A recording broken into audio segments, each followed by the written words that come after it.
బావా, ఏంటి? నాకేదో భయంగా ఉంది. దక్షిణామూర్తి తాతకి శివనారాయణ తాత బ్లడ్ ఇచ్చినట్టు నీకు నాకు మా నాన్నకి హాస్పిటల్లో ఉన్న తాతకి తప్ప ఇంకెవ్వరికీ తెలీదు. తెలిసే అవకాశం కూడా లేదు. కాబట్టి మనమేమీ భయపడాల్సిన అవసరం లేదు. ఏమీ తెలియనట్టు సైలెంట్గా లోపలికి వెళదాం. వీళ్ళందరూ ఏంటి ఇక్కడ మీటింగ్ పెట్టారు? ఏంటి బావా అక్కడే ఆగిపోయారు? రండి రండి. ఒరే కార్తీక్, త్వరగా రండ్రా. బావ చేసిన మంచి పనికి అందరిలోనూ అప్రిషియేట్ చేయాలని జ్యోత్స్న మా అందరినీ నీకోసమే వెయిట్ చేస్తోంది.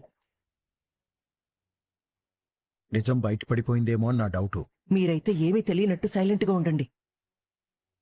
జోష్నకేదో తెలిసినట్టుంది బావా. ఊరికి హడావుడి చేయటం తప్ప దానికేం తెలియదు. పద. గుమ్మం దగ్గరే నిలబడి మీలో మీరే మాట్లాడుకుంటే ఎలా బావా? మిమ్మల్ని చప్పట్లతో ఆహ్వానిస్తున్నాను. రండి రండి. ఈరోజు వీళ్ళు ప్రాణాన్ని కాపాడారు. అందరూ మెచ్చుకోవాల్సిందే. హాస్పిటల్లో జరిగిందంతా తాత చెప్పాడు బావా. ఎవరో దారిన పోయే వాళ్ళకి ప్రమాదమైతే మంచి మనసుతో, పెద్ద మనసుతో హాస్పిటల్లో అడ్మిట్ చేసి రక్తదానం చేయించి మరీ కాపాడారు. ఈ మంచి పనిలో కొంత భాగం తాతకు కూడా ఇవ్వాల్సిందే. ఇంత చిన్న చిన్న విషయాలకు కూడా నువ్వు మరీ ఇంతలా పొగడాల్సిన అవసరం లేదులే జోస్నా. ఏదైనా నువ్వు థ్యాంక్స్ చెప్పాలనుకుంటే అది తాతకే చెప్పాలి. తాత బ్లడ్ ఇవ్వకపోయింటే యాక్సిడెంట్ అయిన మనిషి బతికేవాడు. థ్యాంక్స్ తాత. ఇన్ని రోజులు నువ్వెంత మంచివాడువో నేను సరిగ్గా అర్థం చేసుకోలేదు, కానీ ఈ రోజు నిన్ను పూర్తిగా అర్థం చేసుకున్నాను. ఏ పాజిటివ్ బ్లడ్ కావాలన్నారు. నాదదే బ్లడ్ గ్రూప్ కాబట్టి ఇచ్చారు. రక్తదానం చేయటం ఆరోగ్యానికి మంచిది. అవును తాత. మరి రక్తదానం చేసినప్పుడు ఎవరికి రక్తదానం చేసావో కూడా చూడాల్సింది. మన వల్ల ఒకరికి మంచి జరగడం మంచి పనే గాని అది చేసింది మనమే అని చెప్పుకోవడం మంచి పని కాదు. చూసావా మమ్మీ, తాత ఎంత గొప్పగా మాట్లాడాడు. నువ్వు తాతకి ఎప్పటికీ రుణపడి ఉండాల్సిందే. అతనెవరికో మీ తాత బ్లడ్ ఇస్తే మీ అమ్మ మీ తాతకి ఎందుకు రుణపడి ఉండాలి? కన్న తండ్రి ప్రాణాలు కాపాడిన మనిషి రుణం ఎప్పటికీ తీర్చుకోలేం కదా గ్రాని.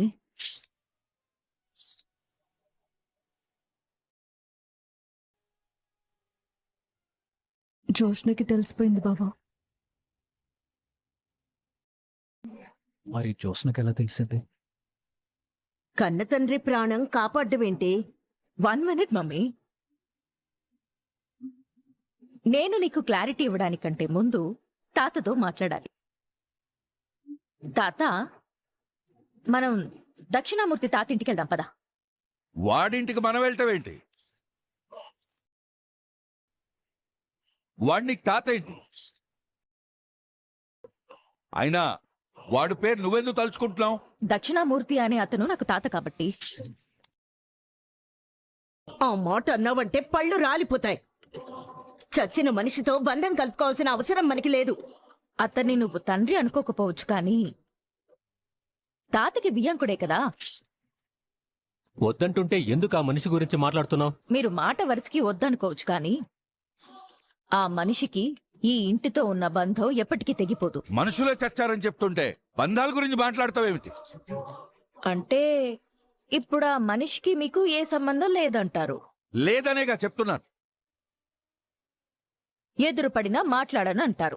ఆ మనిషిని తలుచుకోవడమే అసహ్యం అని అనుకుంటుంటే మరోసారి ఎదురు పడాలని ఎందుకు కోరుకుంటాను? సాయం చేయాల్సిన అవసరం వస్తే చచ్చినా చేయను. చెయ్యాల్సిన పరిస్థితే వస్తే? అరే, చెయ్యనంటుంటే చెయ్యాల్సిన పరిస్థితి అంటావేంటి? ఒకవేళ చెయ్యాల్సి వస్తే? ఒకవేళ అలాంటి పరిస్థితి వస్తే సహాయం చేయడానికి ముందు ఈ శివనారాయణ చస్తే మేలనుకుంటాను.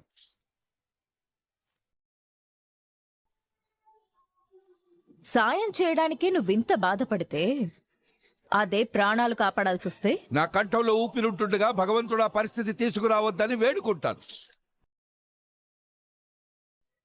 నీకు తెలియకుండా అలాంటి పని నీ చేతే ఎవరైనా చేయిస్తే వాళ్ళనేం చేస్తావు? చెప్పు తీసుకొని కొడతాను. అయితే కొట్టు నీ మనవణ్ణి. కార్తీక్ ని కొట్టడం ఏంటి? తాత హాస్పిటల్లో బ్లడ్ ఇచ్చింది ఎవరికో కాదు, దక్షిణామూర్తికి. నేను రక్తం ఇచ్చింది దక్షిణామూర్తిగా? నువ్వు రక్తం ఇచ్చి ప్రాణాలు కాపాడింది నీ ఆగర్భ శత్రువునే. అవునో కాదో నీ మనవణ్ణి అడుగు. నేను ఏది నిర్ధారించుకోకుండా ఒక నిర్ణయానికి రాను. నాలో కట్టలు తెంచుకుంటున్న ఆవేశం ఇంకా ఓర్పుని సహనాన్ని పాటించమని చెప్తుంది. ఇప్పుడు నువ్వు చెప్పే సమాధానం మీదనే నేను తీసుకున్న నిర్ణయం ఆధారపడి ఉంటుంది. చెప్పరా, జ్యోత్స్న చెప్పింది నిజమేనా?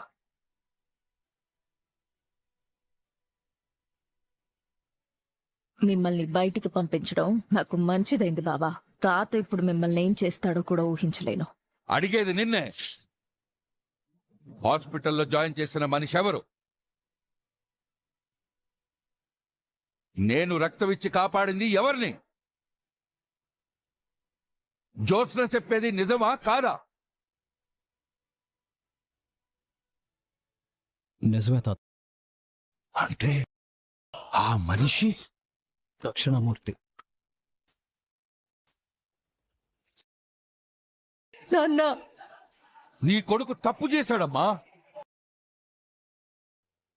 వాడు నా శత్రువు అని తెలుసు.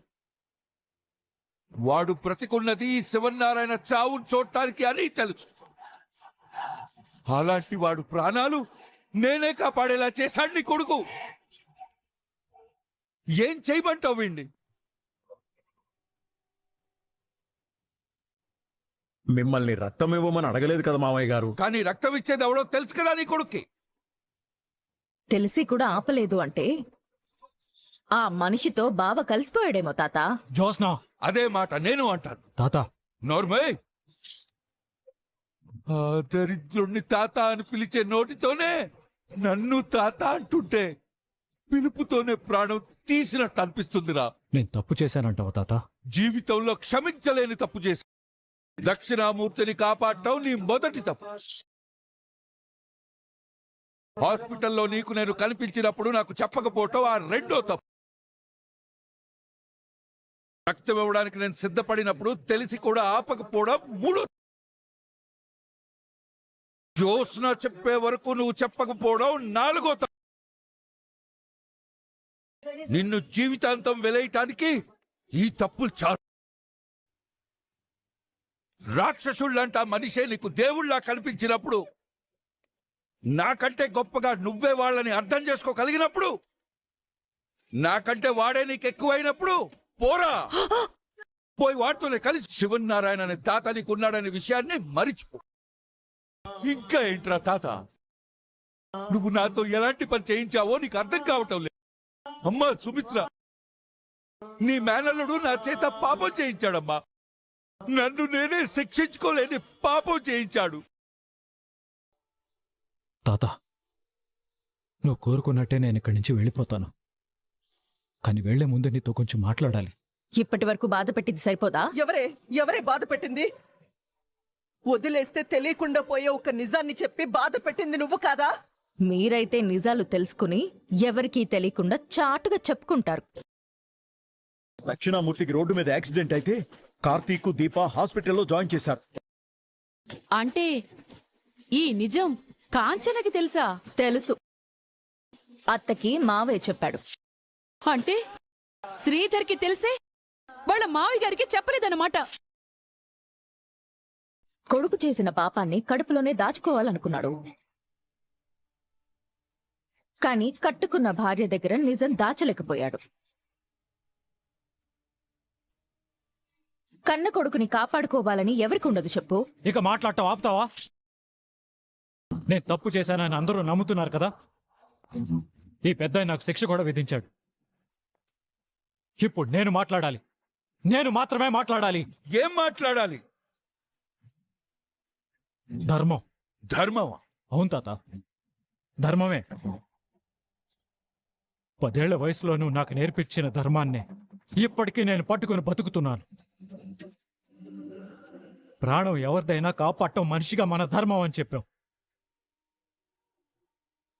అత్త ప్రాణాలు కాపాడిన దీపక్ ఆశ్రయం ఇచ్చి అండగా నిలబడ్డారు.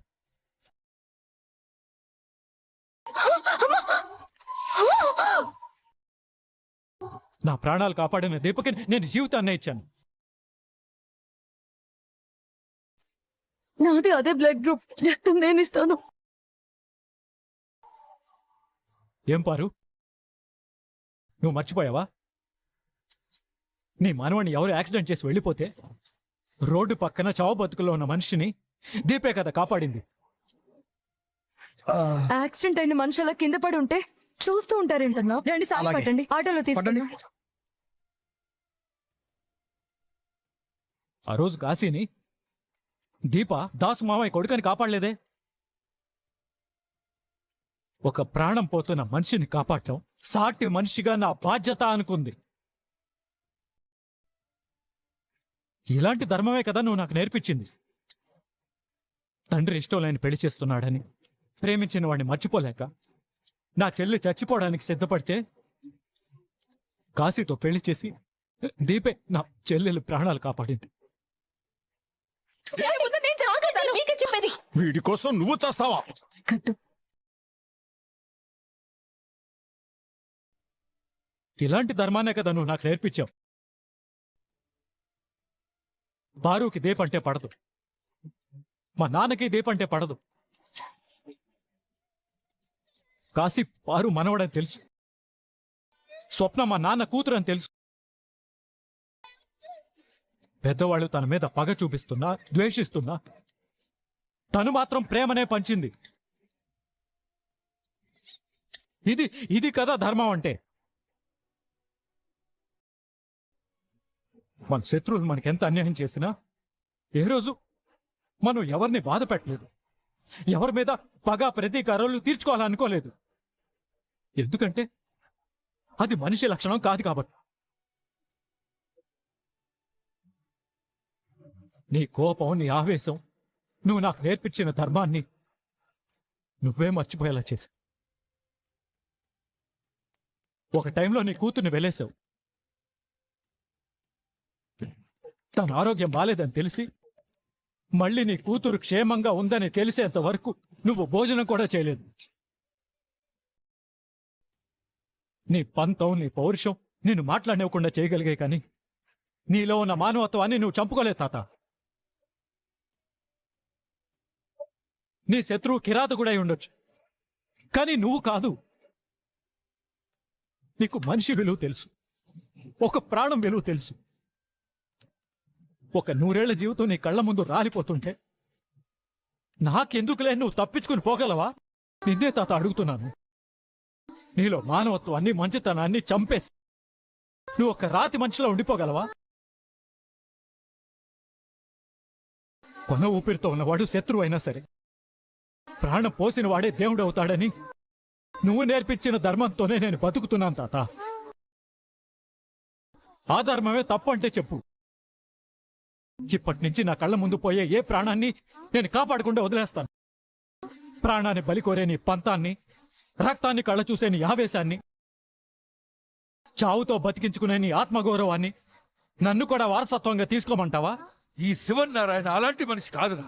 కోపంలో తగలబడిపోతున్న నీ మానవత్వాన్ని, నువ్వు పాటించే ధర్మాన్ని, నువ్వు నాకు నేర్పించిన గుణాన్ని ఒక్కసారి నువ్వు గుర్తు చేసుకో తాత. నువ్వు ఎన్ని మెట్లు కిందకి దిగజారిపోయి నన్ను కొట్టేవో అర్థమవుతుంది.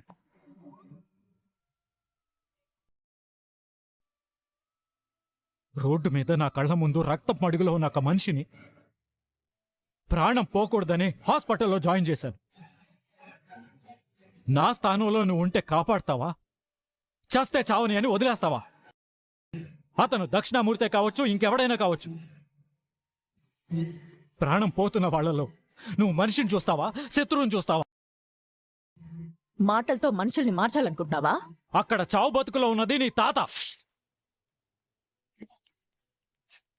అంటే నీ తల్లిని కన్న తండ్రి.